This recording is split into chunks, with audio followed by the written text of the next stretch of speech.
Friends, good morning. It's been quite some time when we last discussed about problems in the world, in lives, and all around us. Today we are wanting to discuss a great topic which is essential in the days of war and conflicts, where mankind needs peace, harmony for survival.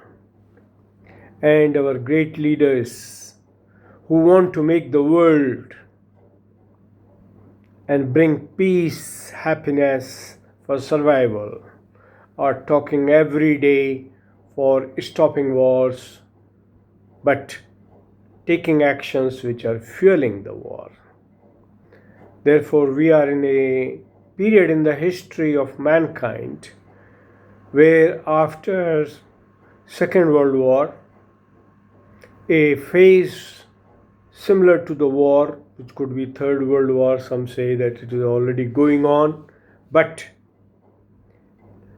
a wars, small and big, are in progress, and they all seem to be growing with induction of new technologies, weapons, systems, thoughts, etc. Question is, why peace? Why harmony? And is survival dependent only on peace and harmony among people, or something more is needed? If we go into the history of mankind, one great war was known as Ramayana in Indian history, some 15,000 or maybe more years back. Second came as Mahabharat, some 5,000 years back. And other wars, the First World War, the Second World War, were all in last phases of less than 100 years, or maybe little more than the 100 years. And now we are at the phase of Third World War. Question comes, why war and what is peace? Peace, friends, this existence is made of livings and non-livings. Non-livings and most livings other than human beings are bound by their nature, controlled by God Creator, and live and behave in predictable ways.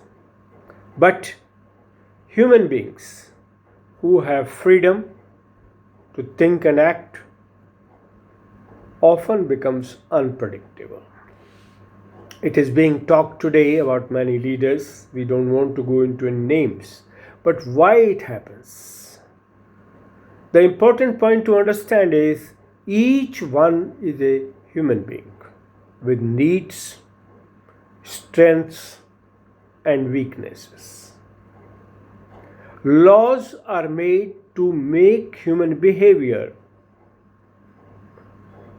good for everyone, good for survival, good for existence, and therefore laws also define certain limits, ways, values which are essential for survival and existence of mankind in the world.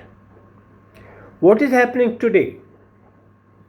The first part, leaders are human beings and they lead the world. They could be in politics, they could be in industry, they could be in art, culture, and even in the houses. Each individual is important. But in democracy and societies, it is the collective which works.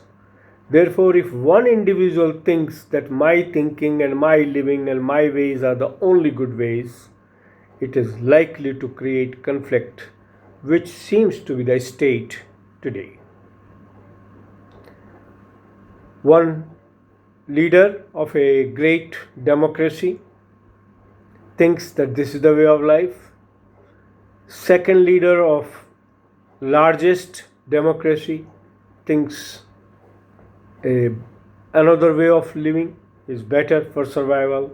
And there are countries, there are people who do not believe fully in democracy but have other ways like communism, dictatorships, socialism, etc., etc. And they think other way.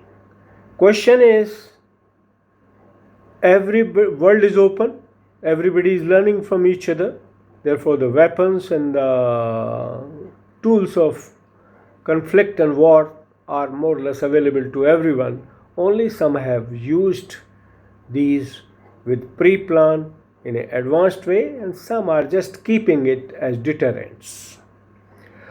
Important point is, if world has to have peace, first human being himself and herself has to understand what are we made of and what causes conflicts.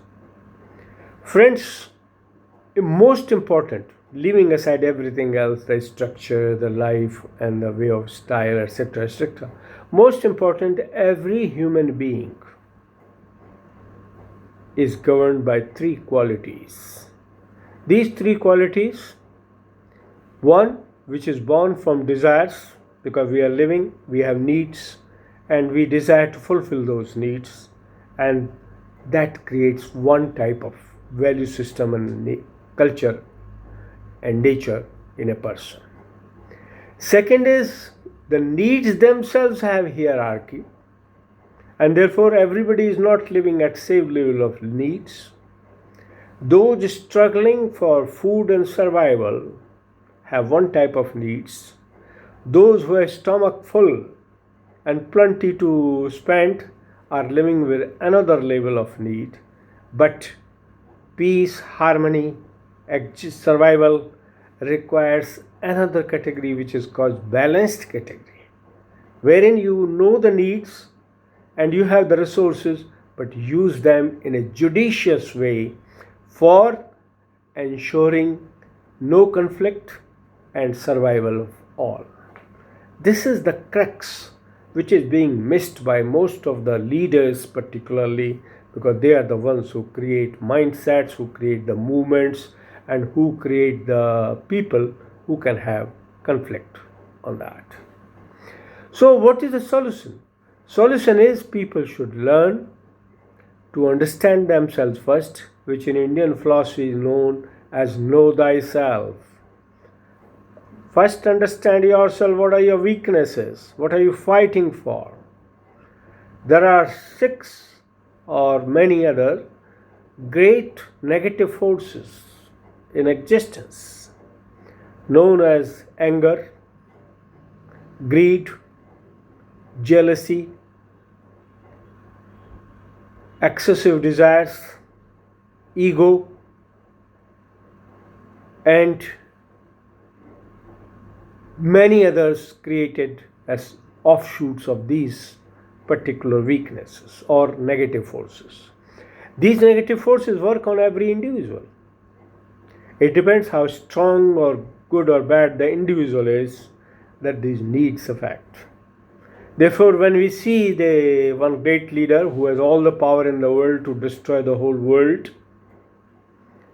in fact 2 of them, one in democracy and second one in a controlled environment called communism or socialism, both of them have power to destroy the world many times. They act as great friends, but they work as great enemies. This is the crux of problems in the world. The one who follows democracy thinks his thinking and his powers and the people behind him are all correct and nobody else is required. The other one who believes in socialism and communism also thinks the same way. And where is the meeting ground? The question is, Hiroshima is an example which has not made people fear impact of mass destruction by nuclear bombs. Nuclear has seemed to have become like a toy, like in India, first Supreme Court banned explosives and now allowed, so people are fighting with all type of environmental problems and using artificial rains with chemicals whose impact is yet to be seen, how good or bad it will be on the mankind or on the society or the people or even on the earth and the plants, etc. Right? The question is, human thinking and understanding is limited,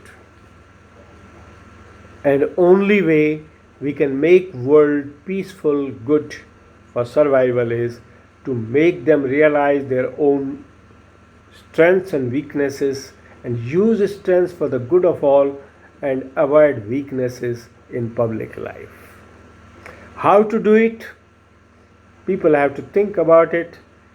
There have been the great incarnations, the great spiritual gurus, starting from Sri Abraham, Sri Moses, down to Muhammad Sahib, and whole list in Indian system, if you see, and world over. Nobody has been able to create a permanent state of peace. Buddha tried it, Mahavir tried it, but Christ tried it. But they all gave example, they all lived, but the fact is, world is what it is today. Therefore, the need is to sit together, look into your hearts and look into your minds, and work for unity of hearts and minds both. Mind makes the behavior or thinking, but heart rules the mind. Heart is also as intelligent and feeds with the subconscious and conscious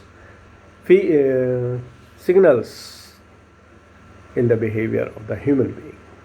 Therefore, our purpose today is, if world needs peace, harmony and survival, leaders need to understand, people need to understand themselves, look at their own nature, find out whether they are excessive greedy or excessive angry or have balanced survival, and live life with controlled desires, with controlled actions needed for overall peace, harmony and survival of mankind.